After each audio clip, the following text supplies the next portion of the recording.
लोकसभा क्षेत्र से कालीचरण मुंडा जी चुनाव मैदान में हैं और उनको पूरा उम्मीद है कि वो चुनाव जीतेंगे। हमारे साथ हैं इस समय पार्टी के जो चुनाव प्रभारी हैं, इलेक्शन एजेंट हैं मदन कुमार मिश्रा जी।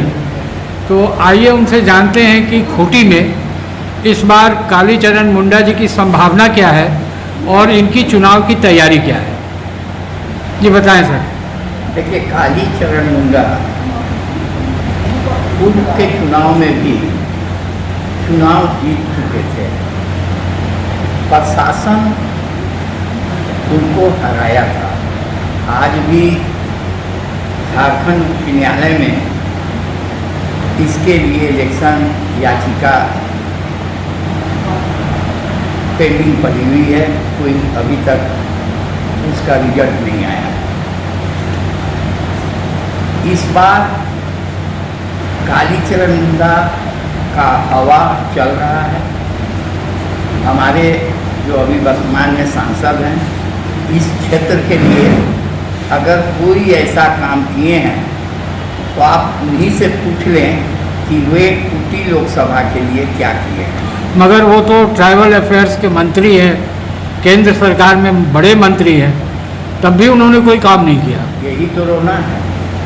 आज तक इस क्षेत्र के लिए वो कोई भी काम नहीं किए हैं, केवल सिगुफा करते हैं। लेकिन बीजेपी का आरोप है कि राज्य सरकार उनको काम नहीं करने दे रही है, वरना वो खूंटी का विकास और झारखंड का विकास बहुत तेज हो सकता था। राज्य सरकार को, जैसा आपको भी पता होगा, फंडिंग जो है केंद्र सरकार के द्वारा की जाती है। लेकिन ये अखबारों में भी कई एक बार आया है कि झारखंड सरकार को झारखंड सरकार को केंद्र सरकार के द्वारा कोई फंडिंग मुहैया नहीं किया जा रहा है। उनके साथ सौतेला व्यवहार किया जाता है। यहाँ जो प्रधानमंत्री आवास बन रहे थे, उनका भी फंड झारखंड में रोक दिया गया। आधा अधूरा मकान आप क्षेत्र में घूमिए तो दिखेगा, क्योंकि फंड केंद्र से मिला नहीं। मगर सर राज्य सरकार के लिए जी इसी के लिए झारखंड सरकार अपना एक मकान का स्कीम चलाया है, अबुआ आवास। इस योजना के तहत झारखंड में कई 1 लाख आवास अब झारखंड सरकार बना रही है। तो ये क्या प्रधानमंत्री आवास योजना, उज्ज्वला योजना और जो शौचालय की योजना है, और ये इस तरह की जो तमाम सिलेंडर, गैस सिलेंडर देने का जो तमाम, उसका फ़ायदा झारखंड में लोगों को नहीं मिल रहा है। आयुष्मान है, बता रहे हैं, आयुष्मान एक पहेली बन के रह गई है। अस्पताल में जाइए तो आयुष्मान कार्ड का कोई वैल्यू नहीं है। वहाँ जाने पर इलाज नहीं हो पाता आयुष्मान कार्ड से, मरीज बाहर रह जाते हैं। रहा दूसरा, आप बोले हैं उज्ज्वला योजना। आपका पूर्व में ये प्रचार किया गया था कि गैस सिलेंडर का दाम कम हो जाएगा, गैस का दाम कम हो जाएगा। लेकिन मोदी सरकार 1100-1200 में गैस सिलेंडर बेच रही है। अब रही बात कि ग्रामीणों को तो आप सिलेंडर दे दिए, लेकिन उसके पास, जैसा कि यहाँ गरीबी है, कहाँ से आएगा 1100-1200 रुपया गैस लेने का।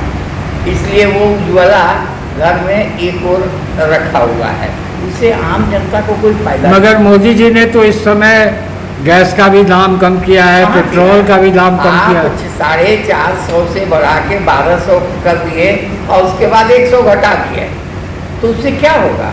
यहाँ के लोग गरीब हैं, आदिवासी हैं, दलित हैं, पिछड़े हुए हैं, उनके पास 1200 का सिलेंडर लेने का पैसा नहीं है। आप उनको झुंझुना धरा दिए हैं, घर में शोरूम में रखा हुआ है। अभी माननीय अर्जुन मुंडा जिनको आप बोल रहे हैं केंद्र में बहुत बड़े मंत्री है, खूंटी में आज से 2-3 साल पहले एक बार मिठाइयाँ बंटने लगी। क्या हुआ भाई, मिठाई बंट रहा है, पटाखा टूट रहा है, तो खूंटी में रेल लाइन आने वाला है। आज तक वो रेल लाइन तो नहीं आई, पटाखा भी छूट गया और मिठाइयाँ भी बट गई। तो इस तरह से देखिए बीजेपी, अभी आपने आदिवासी शब्द का इस्तेमाल किया। जी आदिवासी। लेकिन बीजेपी तो कहती है कि यहाँ वनवासी हैं, आदिवासी हैं ही नहीं। वही तो बात है, वो उनको बोलते हैं जंगल में रहने वाला, वनवासी, वनों में रहने वाला।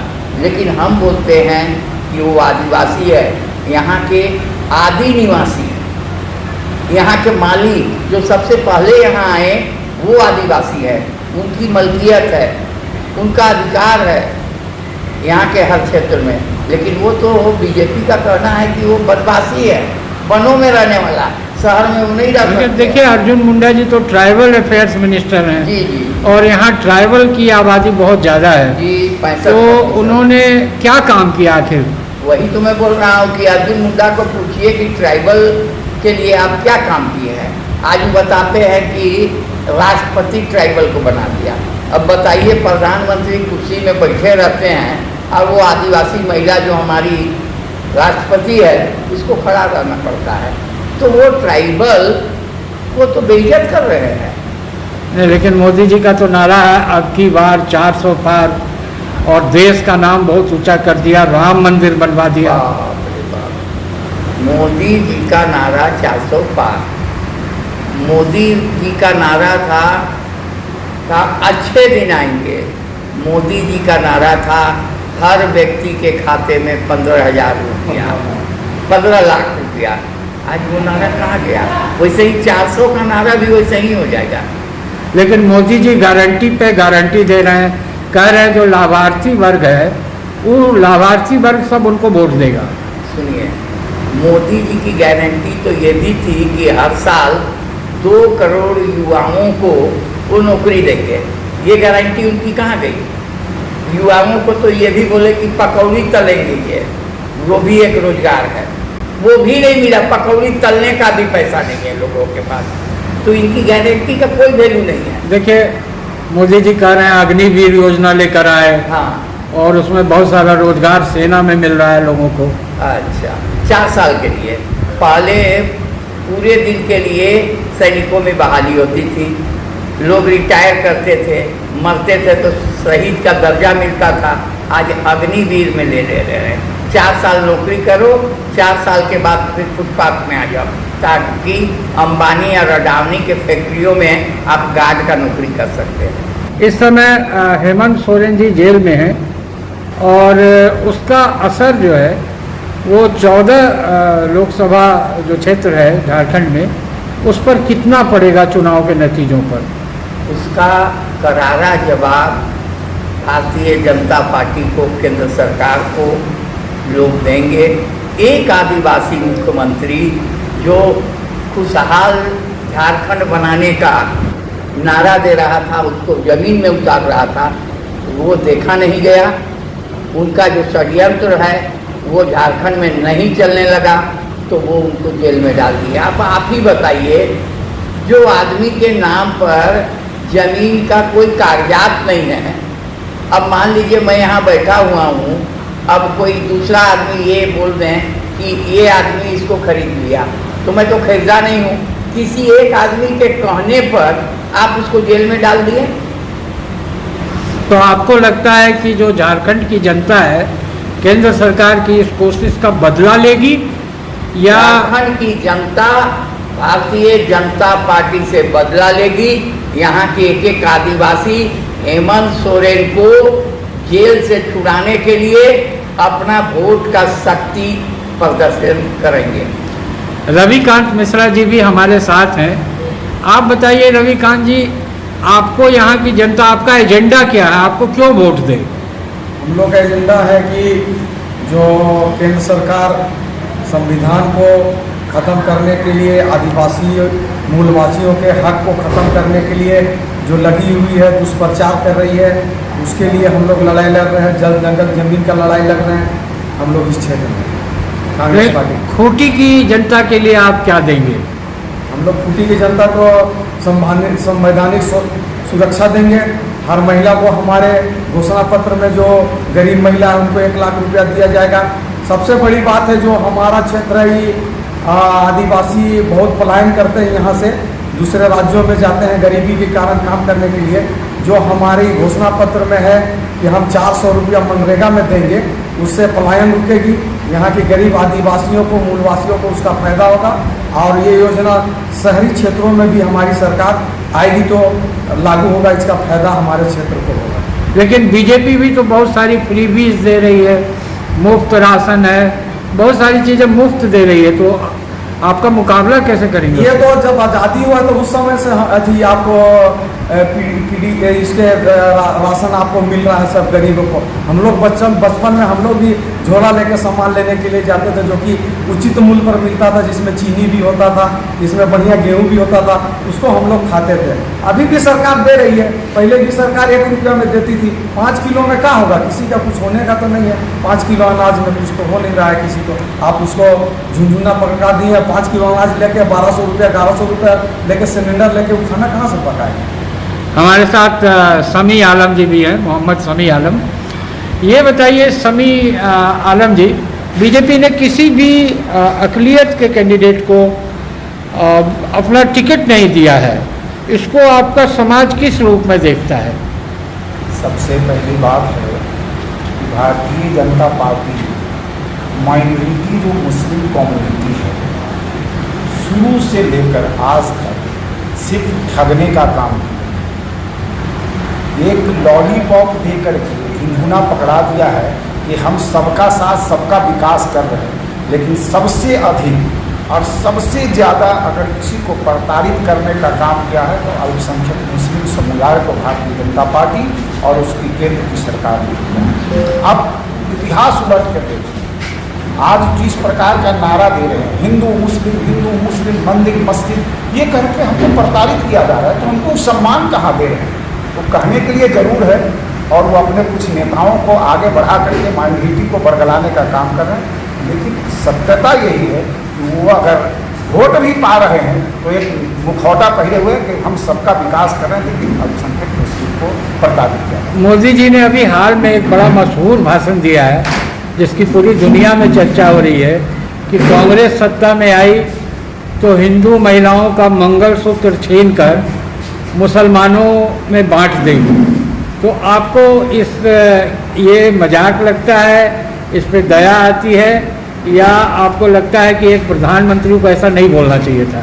देखिए, सबसे पहली बात है, भारतीय जनता पार्टी जब सरकार में आई तो क्या कहा? हिंदू खतरे में है। एक बात मैं बताना चाहता हूँ, इतिहास गवाह है, मुगलों का शासन रहा वर्षों 100 वर्षों, हिंदू कहीं खतरे में नहीं हुआ। अंग्रेजों का शासन हुआ इस हिंदुस्तान में, कहीं भी हिंदू खतरे में नहीं हुआ।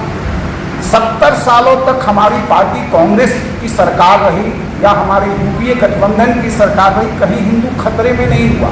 भारतीय जनता पार्टी की सरकार आई, 10 साल के निधन में हिंदू खतरे में हो गया। तो इनके कथनी और करनी में बहुत अंतर है। और इनका तो कहना क्या है, ये तो अपनी बातों को कहते हैं, लोगों को लुभावना देते हैं और कहते हैं ये क्या है, ये तो जुमला था। तो इनकी बातों पर कितना विश्वास किया जाए ये वही बता पाए। तो आप आश्वस्त होकर कह सकते हैं कि अक़लियत का पूरा वोट बटेगा नहीं और यूपीए गठबंधन को या इंडिया अलायंस को मिलेगा इस बार? देखिए, निश्चित रूप से लड़ाई जो है संविधान हटाओ और संविधान बचाओ की लड़ाई है, वर्सेस ये दोनों की लड़ाई है। आज क्षेत्र नहीं, पूरे भारतवर्ष में सेकुलरिज्म का जो नारा देने वाले लोग हैं, चाहे हमारी पार्टी हो या इंडिया गठबंधन की जो भी पार्टियां हैं, वो संविधान बचाने की लड़ाई लड़ रहे हैं। आज जन जन तक ये आवाज़ जा रही है, क्योंकि संविधान बाबा भीमराव अम्बेडकर ने जो संविधान दिया उसमें दलित, शोषित और जितने दबे कुचले लोगों को जो दिया गया अधिकार, उसको खत्म करने का जो प्लान भारतीय जनता पार्टी और उसकी सरकार कर रही है, उसके गठबंधन के लोग कर रहे हैं। आज उसको बचाने के लिए इंडिया गठबंधन ही नहीं, जन जन के लोग इस पर आमादा है और वोट इंडिया गठबंधन को करेंगे। और मैं दावे के साथ आपके चैनल के माध्यम से कह रहा हूं कि निश्चित रूप से इस बार इंडिया गठबंधन की सरकार दिल्ली में बनेगी, ये मेरा दावा है। एक चीज़ मैं जानना चाहता हूं, क्या आप लोगों को लगता है ऐसा कि अगर बीजेपी की सरकार धोखे से भी आ गई तो ये हिंदू राष्ट्र बनाने की दिशा में कदम उठाएंगे बीजेपी वाले? देखिए, एक बात मैं कहूँगा, जब हमारा भारत आज़ाद नहीं हुआ था और इस देश में सभी समुदाय, सभी वर्ग के लोग अपना खून पसीना बहा करके इस देश को आज़ाद किया। उस समय भी इनके जो नेता थे वो चाहते थे कि ये भारत देश हिंदू राष्ट्र हो, लेकिन हमारे उदारवादी हिंदुओं के द्वारा यह स्पष्ट हुआ कि नहीं, इस देश में रहने वाले जितने लोग हैं सबका धर्म अलग है, सबका मानने का आस्था अलग अलग है, और उन्होंने कहा कि नहीं, ये लोकतंत्र प्रजातंत्र की सरकार बनेगी और प्रजातंत्र की संविधान भी लाया गया, प्रजातंत्र की सुविधा मिली और तब ये देश आज़ाद हुआ। और हम आज तक उन्हीं उदारवादी हिंदुओं के नेतृत्व में आज तक हम हिंदुस्तान में हैं। एक बार फिर मदन कुमार मिश्रा जी के पास लौटते हैं। ये बताइए, आखिरी सवाल है ये कि मोदी जी कह रहे हैं अब की बार 400 पार, तो इस नारे का क्या होने जा रहा है? और दूसरा कि आप खूंटी का जो लोकसभा क्षेत्र है इस बार, आप कितने वोटों से जीतने की उम्मीद कर रखते हैं? मोदी जी का जो नारा है 400 पार, मोदी जी का ये नारा वैसे ही है जैसे हर खाते में 15 लाख। ये एक सी गुफा है, लोगों के बीच मनोवैज्ञानिक तरीके से हॉबी होने का एक तरीका है। मोदी जी बहुरूपिया हैं, तरह तरह का खेल दिखाते हैं, लोगों को ठगते हैं। उसी लाइन पर ये 400 पार है। लोगों के दिमाग में भर दो, मोदी जी 400 पार ला रहे हैं। और यहाँ आप कितने वोटों से जीतेंगे? कम से कम 1 लाख वोट से निश्चित जीतेंगे। चलिए, आप लोगों का बहुत बहुत धन्यवाद। मदन कुमार मिश्रा जी, रविकांत मिश्रा जी और मोहम्मद समी आलम जी, आप लोगों से बात करके बहुत अच्छा लगा और हमें बहुत सारी जानकारी मिली। हम उम्मीद करते हैं कि आप लोगों की मनोकामना पूरी हो और आपकी जीत निश्चित हो। दिल्ली न्यूज़ 24x7.com के लिए मैं संजय कुमार, खूंटी से।